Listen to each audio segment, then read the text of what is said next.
Good morning, guys. So what do you know? We get started, or we don't even get started. We freaking go to cut the first tree and bam, rip the crank rope clean out of it. Therefore, this morning out here in the woods, we got to replace the crank rope. I fixed the end on it once. But in order to do that, we got to take these 4 screws loose. There's 4 screws that hold the cover on. This is for a Husqvarna 395, but most of your saws will all be just like this. Take the screws loose. These right here, you can use either a flat or a Phillips. They're made so that you can work on them out in the field like this. You know, we're just off the back of my pickup. I hadn't even, it started, and when this saw started, I ripped the rope out. So here we are. That lifts off of there. Look right here. There's your rope. And we got to find this. Right here's where it comes loose. So first, we're going to completely replace it. See, it's stuck in there. And again, seems like. All right, now hold it with your thumb. Lots of pressure because this thing is under tension. We're going to let it back off and relieve all that tension. We will wind this back up here in a moment. You see that hole right there? We got to feed the rope down in there and through this hole. And we have more crank rope, and that thing is pretty short. It started getting very short. So got a little bit of a knot here. All right, so this one right here, we want this thing long enough to where when I drop this saw down, I don't run out of rope. So the coil on this is big enough, it should hold plenty of rope. Reckon that's enough? How's it compare to this? We need about 8-10 inches longer. That should do. We're going to give this a shot. Got our snips right here.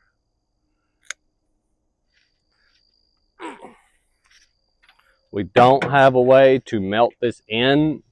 It's better if you can. Sometimes you just can't. So we don't want to reuse them because they're too short. If your recoil rope is too short and you keep coming out to the end, you rip them out. You need it long enough where you cannot come all the way out. Next, feed it through. And this right here can be the tricky part, is getting it started up that hole. Honestly, a pair of needle nose pliers helps its wonders. Let me see if I have a pair with me.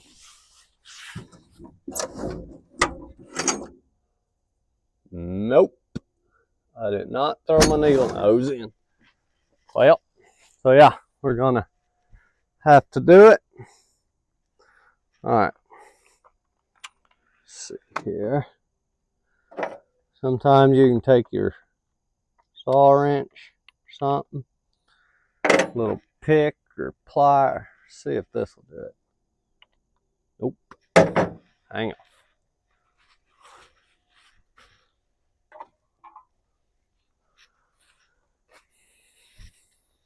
Sometimes you simply have to improvise a little bit. I got this screw right here. Don't ask me where it come from. All we want to do is get this up in here where we can grab a hold of it.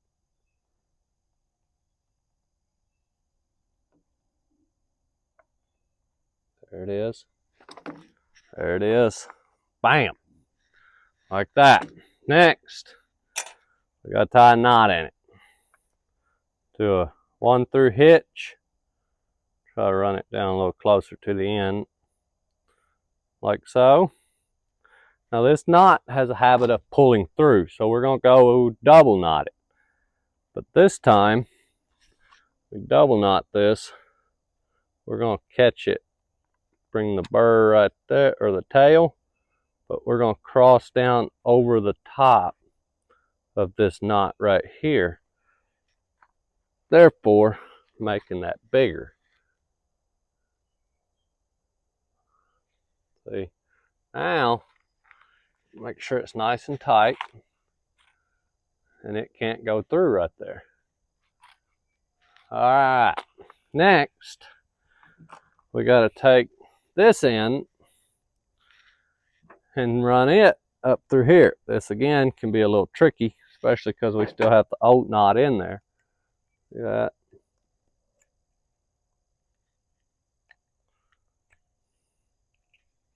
That's where she broke. Popped her right there. All right. It works better if you have a lighter or something. A lot of these cords, you can take them and burn them and melt them. However, I don't smoke, so I don't have a lighter. Take it like this. See which direction. One way you twist this ties them together. The other way you twist it, boom, that was easy enough. If you have a nice clean end, that helps a lot. Again, we're going to double knot it because this crank rope here just has a bad tendency of pulling through. It's not the greatest in the world, but it generally does do the job quite effectively. For a while, it's just you replace it quite a bit.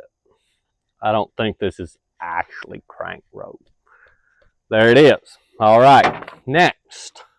This is probably the harder part to do when doing these ropes like this, is rewinding this spring.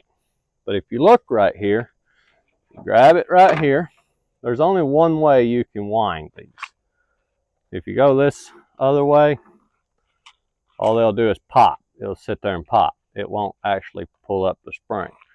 So you grab it right here, use your thumbs, and find this groove. That, and then you got to pull you a little rope. And you take it like this, keeping that in the groove. You turn it. And that winds, that's winding that spring up. But you use your thumb to hold it. Make sure you keep a good grip on it, because it will slip out of your hand, out of your fingers, and bam. And see how it's wrapping that rope up? That's all right. It will make a little bit of a, and if we know, you know, we wrap it around right there, we know that by the time it gets all the way there, there it is. And now it is, the spring is also all the way maxed out. You have to take this back off, keep holding it. It takes a lot of pressure. But what you got to do is you got to get all the, back it off just a little.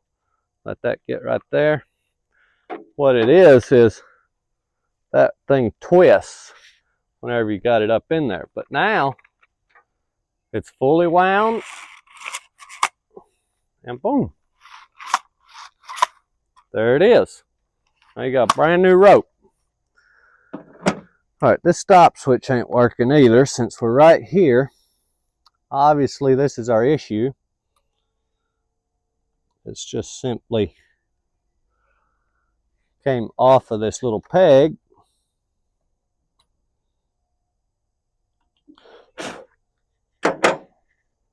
Next question is, what are we going to do about that?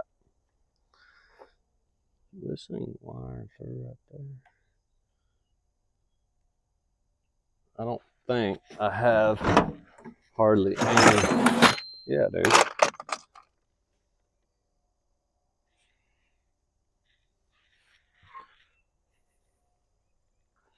This is a 16 gauge, which that is smaller than 16, so I'd say, see, we ain't got a red one. So I just fixed this the other day, and I don't have my wire crimps with me. So we're just going to put this on there and see if we can't smash it to hold. Using, let's see, the saw wrench.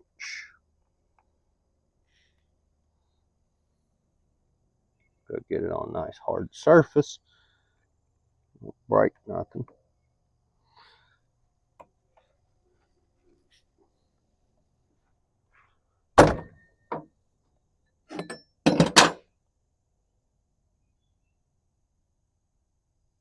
And that smashed her down in there.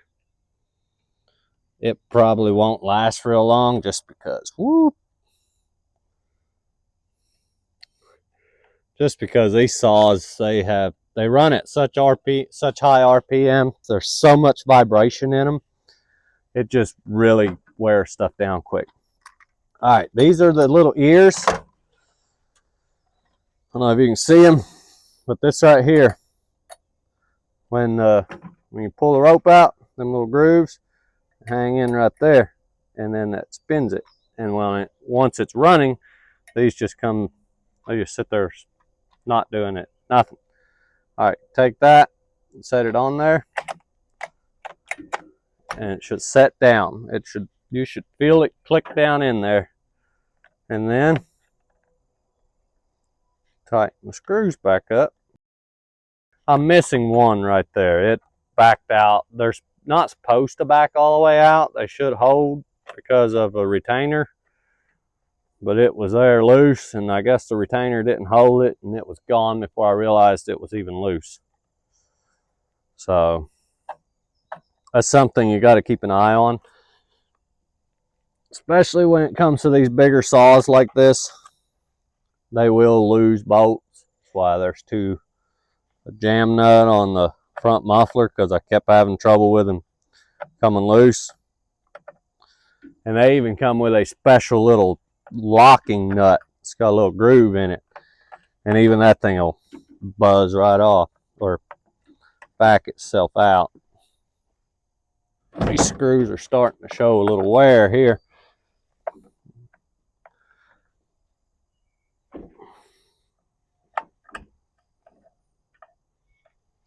All right, they're all three tight. Now let's give her a shot, see what she does. We're gonna fire it up. Let's see, make sure our rope's long enough.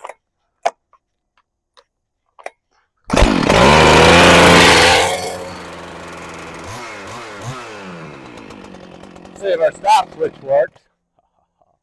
We're back in business.